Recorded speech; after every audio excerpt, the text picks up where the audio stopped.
What's up, people? Thank you for tuning in to another edition of Pro Wrestling Talk Radio, the show where fans rate and debate the hottest topics in the world of wrestling. This Sunday marks the first stop on the road to WrestleMania, so pack the snacks and hop in the back.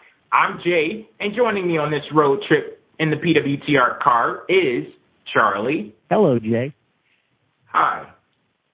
Justin. Welcome to Good Burger, home of the Good Burger. Can I take your order? Brandon. Hello, everybody. And our guest panelist, Manny. No. It's Manny.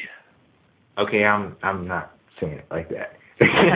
Of course, Manny is subbing in for David, who wanted me to lie and say he got a concussion, but it was really a wellness policy violation. After he named Justin as his tag team partner, I knew something was up, so the results finally came back for his test. Stupid. And sure enough, yeah, he's on that stuff. Yeah. Don't worry, the nation will live on today. I got you, David. I got you, homie. As I said before, Sunday marks the first stop on the road to the grandest stage of them all with the Royal Rumble. You can bet we'll be there to discuss it all with our Royal Rumble post-show review beginning at 11:30 p.m. Eastern Time right here on PWFEmpire.com.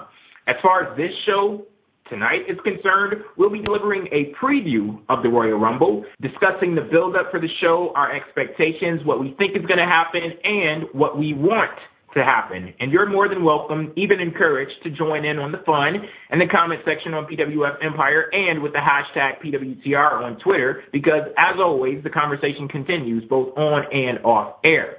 We're going to kick things off discussing a man that will be featured in the Royal Rumble match, Batista. After being gone for nearly 4 years, the animal wasted no time making his way through the Divas locker room, as was evident by that tight-ass jacket and those skinny jeans he borrowed from one of them. Oh, that was the wrong line. Haters.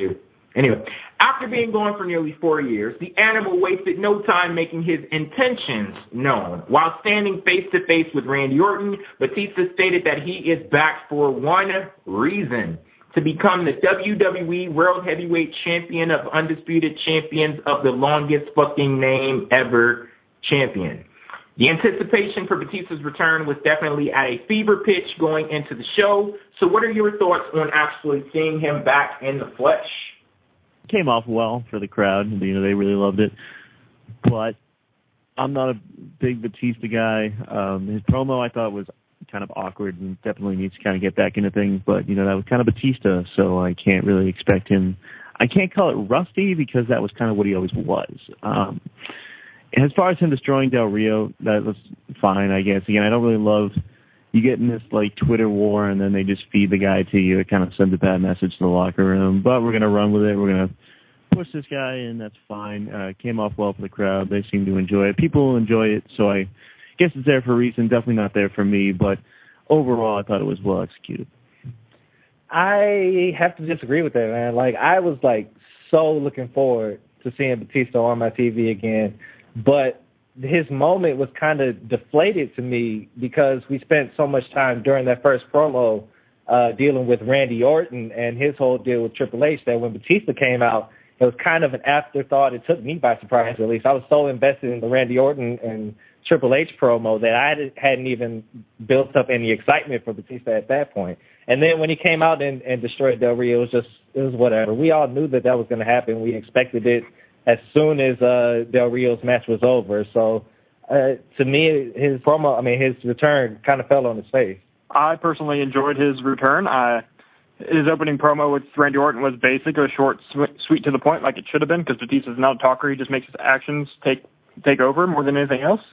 His conflict with Del Rio was on point, even though I'm a Del Rio fan. I'm kind of happy I saw Batista bomb. Well, he couldn't rub Batista bomb with those pants. It could have, ripped his pants, and SpongeBob could have had a whole song. It would have been the whole thing, but anything, I'm cool with this return. I'm so excited to see Batista in the Rumble. I hope he wrecks shop, and I'm a huge Batista mark, so guess what? I'm marked out. Ooh, shocker, right?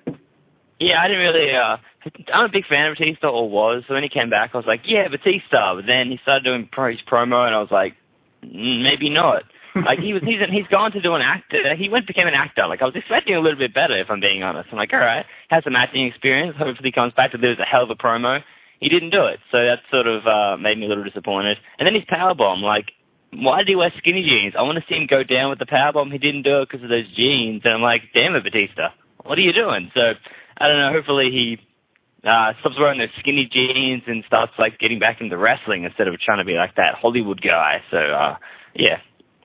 It was awesome seeing all of the energy in the arena when Batista came back. Even if I'm not personally jumping out of my chair, it's still great to see other fans compelled to do so. And that promo that Batista cut, Justin, when you said it was short and sweet, I agree with half of that. But I can say that, and you decide which half, but yeah, as far as that promo that Batista cut goes, it was vintage Batista, so I'll give him props on not losing a step while he was gone, but I'm going to leave alone defining what a step was relative to Batista in the first place, but I digress. Anyway, I have to admit, though, and this is actually going to be me giving Batista props, he does have a commanding presence. He's got that star aura that is severely lacking in today's generation. And just to show how important that is as a competitor, take the beef between him and Alberto Del Rio. Even though Alberto Del Rio is a multiple-time world champion and a much better in-ring competitor than Batista is, Batista made him look like a fucking jabroni. He laid his ass out and kept it moving like he left the iron on backstage. And that's exactly what I expected to happen. And it pains me to say that I'm not as mad as I want to be because I'm very protective over the present. And I hate when wrestling fans come off like jaded-ass old men sitting in their rocking chairs complaining about why things can't be the way that they used to be. But when you have stars like Batista and Brock Lesnar who are transplanted into today's generation, it does provide a much more acceptable perspective in my eyes, because here we have two guys who aren't even number one contenders technically for the Undisputed Championship, but they've made the title more important by just simply stating that they want the title. And I said this sometime last year that if the competitors themselves don't give a damn about titles, then why should I as a fan? And that was about the mid-card titles in WWE, but it applies in this case too. They have the star power to make their quest convincing, and then they also have that hunger, that drive, and that intensity that isn't readily apparent in many other instances in WWE when it comes to the stars. I agree with you. He does have that commanding presence. I mean, during this whole return, did it seem like he just wasn't as into it as he should have been? Nah, I thought he did what he was supposed to. Like, he came out, he looked He's pissed. not really a shining example of effort to begin with. Oh my God! Anyway, let me make my point. He looked like he was pissed at Del Rio. He got that across really well with his facial expression, just staring daggers into Del Rio. And then when Del Rio did something, he dropped him. That's all he really had to do. Drop him down. Did his rope. Like Ultimate Warrior-ish type thing with the rope, and that was it. It was pretty much what Batista needed to do that night. But the Rumble, I'm expecting much more at the Rumble because he's going to have more time to do stuff. Because in the grand scheme of things, he wasn't offered a lot of time on Raw, which is surprising. Usually a big return gets more time, but whatever. I'll take what I can get with Batista. I'm glad to see him back. When he did that rope thing, I was kind of sitting there going, I hope you don't pull anything. I don't know why I thought that. Like in those skinny jeans, him doing that, like, oh God, something's going to happen. It's not going to be funny. Yeah, because he was not the most coordinated person when he was in WWE originally. Now he's much older. He's out of practice. So, I understand. I definitely. You guys are all haters. That's all this is. Hey, I mean, the dude only got hurt like. Props. Yeah, minimal props. You made fun of him all during it. No, the guy got hurt more times. He won the world title, and he's like a 7-time champion. So. But haters gonna hate. What can I say? Do you all see this as kind of a reflection of the current talent level in WWE? Like, what do you all think about stars like Batista and Brock Lesnar coming back immediately at the top of the card? And when they do come back, look at what they're doing to people who are established stars of today, like Alberto Del Rio. I mean, define established stars. I mean, when an old guy comes back, it's not his fault that the person that's in WWE right now hasn't done enough to surpass the person that's coming back. You know what I mean? Well, and I don't necessarily mind it either. These guys are big stars, and I get why the WWE wants to utilize them as such.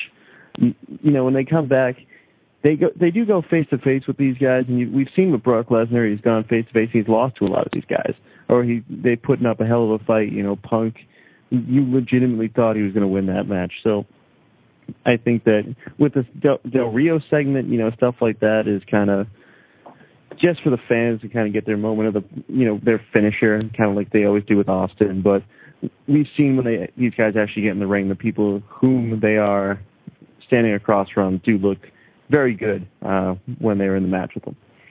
I will say, though, they haven't picked Del Rio because he had beef on Twitter. I think they could pick someone else if this wasn't worked at first, then turn into storyline. I mean, because Del Rio is a world champion, as you say. But Del Rio worked fine. I mean, it kind of made sense when he's beating up a Mysterio, Batista's former friend and stuff. I thought, in the grand scheme of things, it works. And maybe at the Rumble we'll see more Del Rio and Batista because they're both in there. So I think this is going to add to something. I don't know if it's going to be anything big or grandiose, but it's going to be something. Now that we have Batista's return out of the way, on to our Royal Rumble preview.